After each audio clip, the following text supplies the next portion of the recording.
우리의 인생에서 사탄이 우리에게 계속해서 막 공격할 때가 많이 있어요. 어쩔 때는요, 진짜 이렇게까지 영적으로 나를 시험 들게 하나. 그런데 우리가 마귀를 이길 수 있는 방법이 있어요. 성경은 그 부분을 정확하게 우리에게 얘기하고 있어요. 오늘 이거에 대해서 여러분께 얘기하려고 합니다. 마귀가 우리를 괴롭힐 때는요, 언제 괴롭히냐면요, 알려드릴게요. 우리가 나약해 있을 때, 힘들어 있을 때가 다 맞는 말이거든요. 그런데 좋은 일 할 때 괴롭힙니다. 그럼 어떻게 좋은 일입니까? 영적으로 좋은 일. 하나님 일을 할 때 움직이기 시작합니다. 기가 막혀요. 그러면 마귀의 공격을 안 당하려면요, 하나님 일을 하지 마세요. 그러면 시험에 들거나 아니면은 사탄이 우리를 공격할 가능성이 적습니다. 원리가 보통 이래요. 근데 그럴 때 이기는 방법이 있다는 거죠. 오늘 이거를 여러분과 함께 얘기하려고 합니다. 예수님께서는요, 회당의 장인, 회당장 딸 야이로의 딸을 고치시고요, 12년 동안 혈루병을 앓고 있던 여인을 깨끗하게 하셨습니다. 그런데 그때요, 예수님께 보지 못하는 두 사람이 나타납니다. 그리고 예수님을 향해 소리칩니다. 다윗의 자손이여 우리를 불쌍히 여겨 주시옵소서. 다윗의 자손이라고 얘기하는 건 여기서 엄청나게 높이는 거예요. 메시아라고 말하는 겁니다. 왜냐하면 구약의 예언을 믿고 나서 당신은 메시아입니다, 당신은 우리의 구원자입니다라고 말하는 거거든요. 그게 다윗의 자손이에요. 그때 예수님께서는요, 뭐라고 하냐면 이렇게 말합니다. 내가 너희를 보게 할 거라는 걸 믿느냐라고 물어봐요. 그리고 그들이 대답합니다. 네, 그렇습니다. 마태복음 9장 28절입니다. 개역개정입니다. 예수께서 집에 들어가심에 맹인들이 그에게 나아오거늘 예수께서 이르시되 내가 능히 이 일을 할 줄을 믿느냐? 대답하되 주여 그러하오이다 하니. 그리고 예수님께서는요, 이 맹인들의 눈을 만집니다. 그리고 이렇게 말씀하세요. 마태복음 9장 29절이에요. 이에 예수께서 그들의 눈을 만지시며 이르시되 너희 믿음대로 되라 하시니 그들이 눈을 뜨게 됩니다. 그러나 예수님께서는 역시 이를 아무에게도 말하지 말라 그래요. 역시 그것은요, 사람들이 가지고 있는 로마인들을 내쫓고 군사적인 그리고 왕적인 메시아에 대한 소망을 부추기는 일이 없게끔 하시기 위해서였어요. 그러나 사람들은 참을 수 없어서 이 얘기를 사방에 퍼뜨리기 시작합니다. 이번에는요, 귀신에 들려서 말을 하지 못하는 사람이 있어요. 그리고요, 예수님이요, 그 귀신을 내쫓습니다. 그리고 말하지 못하는 사람이 마침내 말합니다. 주변 사람들의 반응을 성경은 이렇게 말합니다. 마태복음 9장 33절에서 34절입니다. 예수님께서 귀신을 내쫓아 말 못했던 사람이 말을 하게 되었습니다. 사람들은 놀라서 말했습니다. 이스라엘에서 이와 같은 일이 일어난 적이 없다. 그러나 바리새파 사람들은 말했습니다. 그는 우두머리 귀신의 힘으로 귀신을 내쫓는 것이다. 제정신이 아니야. 예수님께서는요, 이제 그곳을 떠납니다. 원래 호숫가에 있었거든요. 그리고 어디로 가냐면 고향인 나사렛으로 가요. 여기 호숫가에 있었거든요. 근데 나사렛은 호숫가가 아닙니다. 어쨌든 간에 여기로 이동을 하는 거예요. 그쵸? 나사렛으로 이동합니다.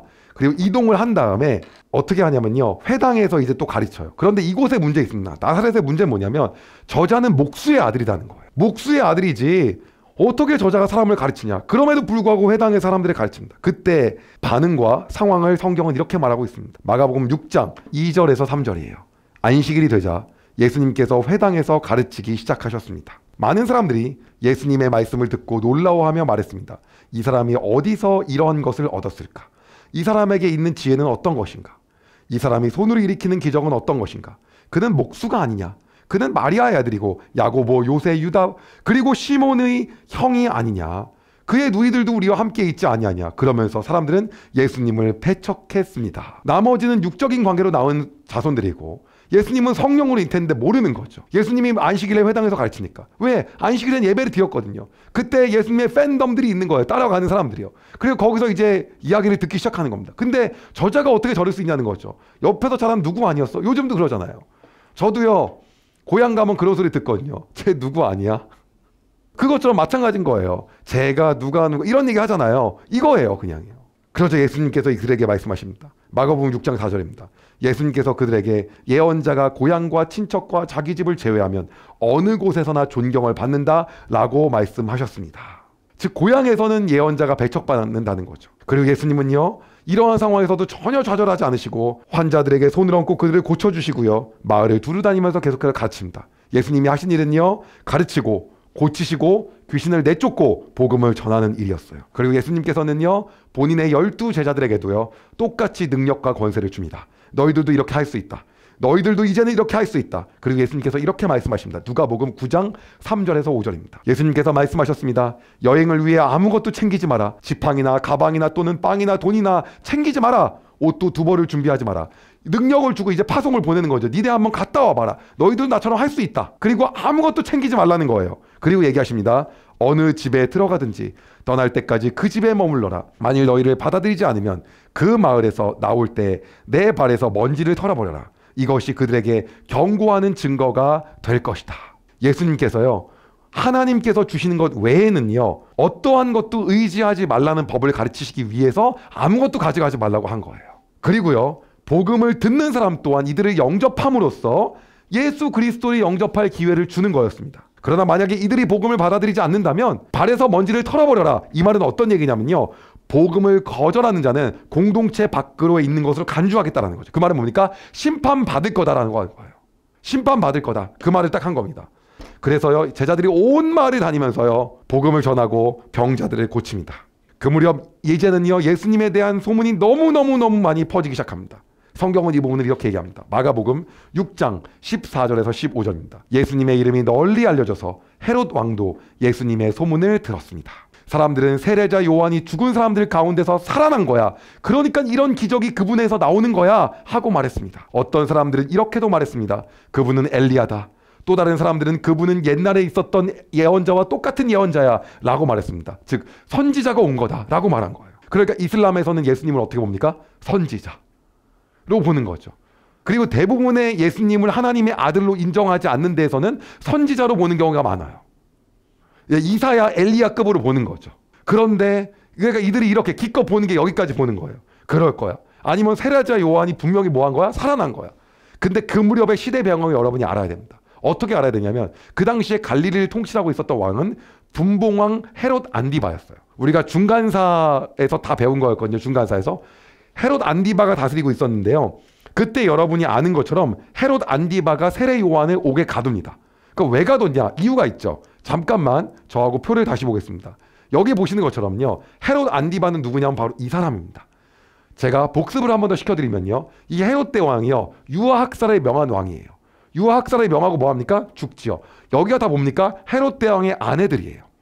그러니까 여기 나온 이 세 명이 다 합쳐갖고 뭘 다스리냐면은 이 유대 지역을 다스리는데 이들이 다 이러한 아내들의 자녀들이에요. 근데요, 이 헤롯 안디바가 당시 데리고 있었던 본처를 버립니다. 그리고 누구하고 결혼하냐면 여기 나오고 있는 헤로디아하고 결혼을 합니다.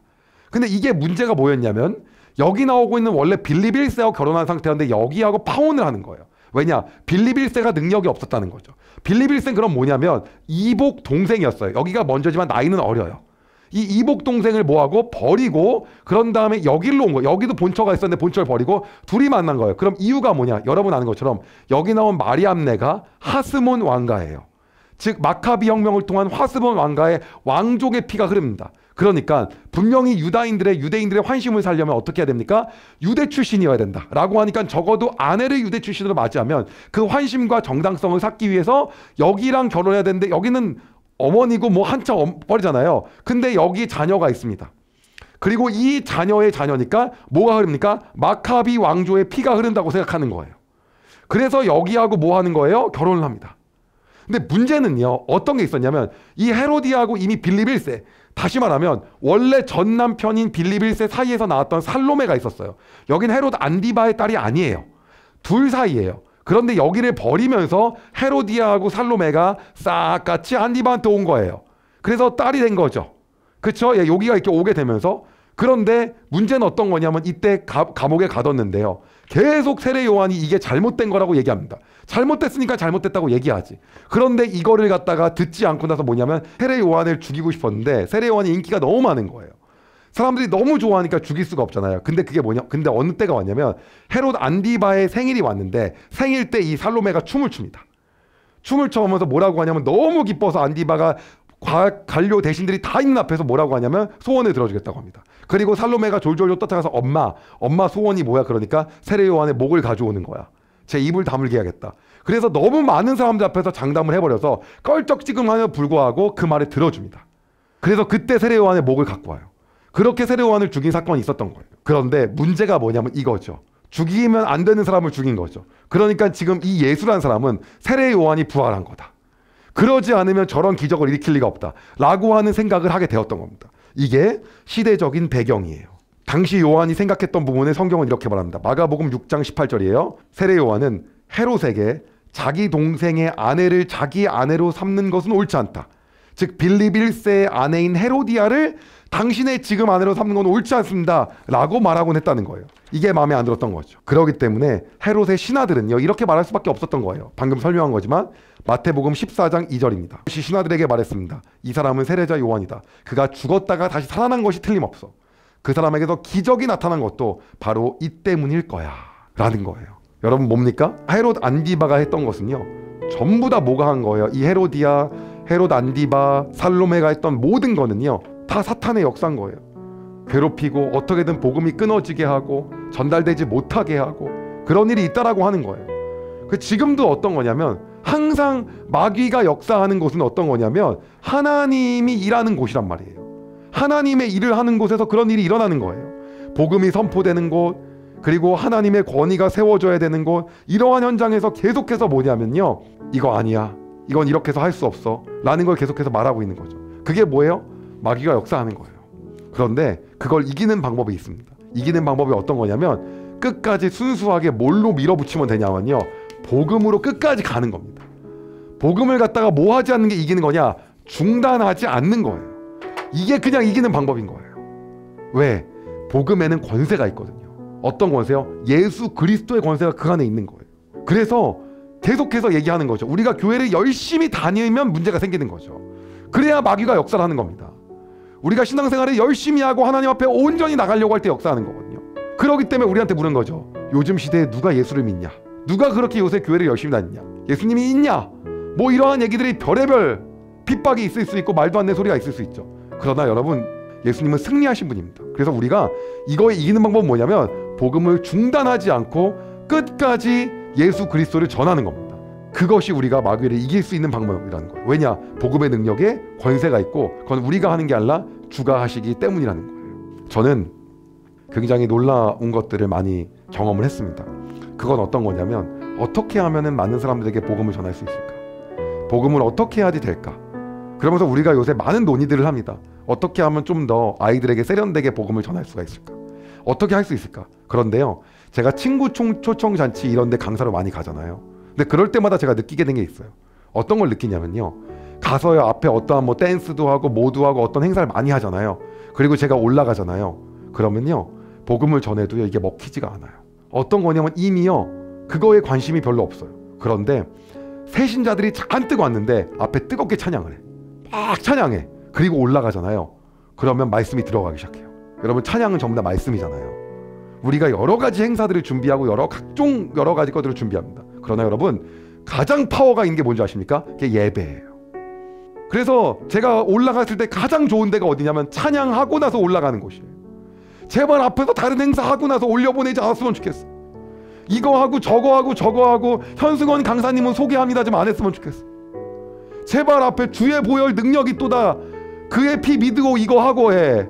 기도한 다음에 그 다음에 오늘의 강사를 소개했습니다 이러고 올라가면 너무 좋을 것 같아요. 여러분 찬양에는 권세가 있고요 말씀에 권세가 있고 복음에 권세가 있는 거예요. 거기 능력이 있는 겁니다. 다른 데 능력이 없는 거란 말이에요. 뭔가 이벤트를 갖다가 잔뜩 만들 필요가 없어요. 우리 교회에서 친구 초청 장치할 때 뭐 하지? 뭘 하긴 뭐해. 예배하세요. 주의 보혈 능력이 또다. 예수 이름 높이세. 능력의 그 이름 손 들고 찬양하세요. 아 그럼 새로운 사람들이 거기 적응하지 못하고 여러분 예수님이 하십니다. 그분이 하시는 겁니다. 그래서 제가 친구 초청 잔치 초대하는 분들 여기서 다시 한번 정중하게 말씀드립니다. 예배하세요. 많은 사람들이 얘기하는 거예요. 고액 후원자들끼리 모이면 잘 그들을 해야지 막 하면 안 된다. 여러분 저희 고액 후원자들 저 30명 모임 지금 하고 있잖아요. YAC라고요. 모이면 예배만 합니다. 예배하고 시작이에요. 아 그래도 그렇게 많이 냈는데 우리가 다른 걸 예우하고 뭔가 여러분 이벤트 있는 곳에 그 역사하는 게 아니에요. 성령께서요. 예수님 높이고 예수님 이름 높이는 곳에 그분께서 높게 역사하시는 거예요. 여러분 예배가 답입니다. 복음이 답입니다. 그게 사단의 역사를 이기는 거예요. 꼬이거든요. 아니야, 이렇게 하면 사람들이 싫어할 거야, 달아날 거야, 그래도 이렇게 유도해야 되지 않을까? 여러분, 이상한 빌드업 하지 마세요. 오늘은 먼저 초콜릿을 주고 뭘 하고, 여러분 그냥 복음 전하세요. 기타 치고 그냥 찬양 부르세요. 그 곡 가운데 능력이 있습니다. 오늘도 놀랍게 역사하신 하나님 찬양합니다. 할렐루야. 예, 기도하겠습니다. 오늘도 사탄 마귀는 우리의 삶의 현장에서 우리를 괴롭히고 우리를 못살게 굴고 예수 그리스도의 복음이 선포되고 전파되는 것을 막고 있습니다. 그러나 세례자 요한 한 명을 죽인다고 해서 절대 복음의 권세가 패배하지 않았습니다. 예수님께서는 더 놀라운 일을 행하셨고, 예수님은 죽은 뒤에 부활하셔서 더 많은 사람들로 하여금 복음을 전할 수 있게 하셨습니다. 하나님, 오늘날의 많은 사람들이 여러 전략들을 얘기합니다. 새로운 사람들을 어떻게 하면 예수님께로 갈 수 있게 할까? 그리고 그때마다 사단은 우리에게 끊임없이 얘기합니다. 그렇게 해서 될 것 같아? 더 세련된 방법, 더 좋은 방법이 있잖아. 그러나 오늘 기도하고 소망하는 것은 우리 안에 가장 최고의 방법, 사탄을 이길 수 있는 최고의 전략은 하나님께 예배하는 것이고 복음이 선포되는 것이고 말씀이 선포되는 것임을 고백합니다. 주님, 우리가 하는 예배를 통하여, 우리가 전하는 복음을 통하여 많은 사람들이 주께 돌아오는 놀라운 역사가 일어나게 하여 주시옵소서. 복음의 권세가 있음을 믿습니다. 하나님 함께하여 주시옵소서. 감사드리며 예수님의 이름으로 기도드립니다. 아멘. 여러분, 은혜 많이 받으셨나요? 이 영상을 통해 더 많은 사람들에게 하나님의 은혜를 공유하길 원하신다면 여러분의 구독과 좋아요가 꼭 필요합니다. 오늘도 여러분의 삶에 하나님의 은혜가 가득하길 진심으로 소망합니다.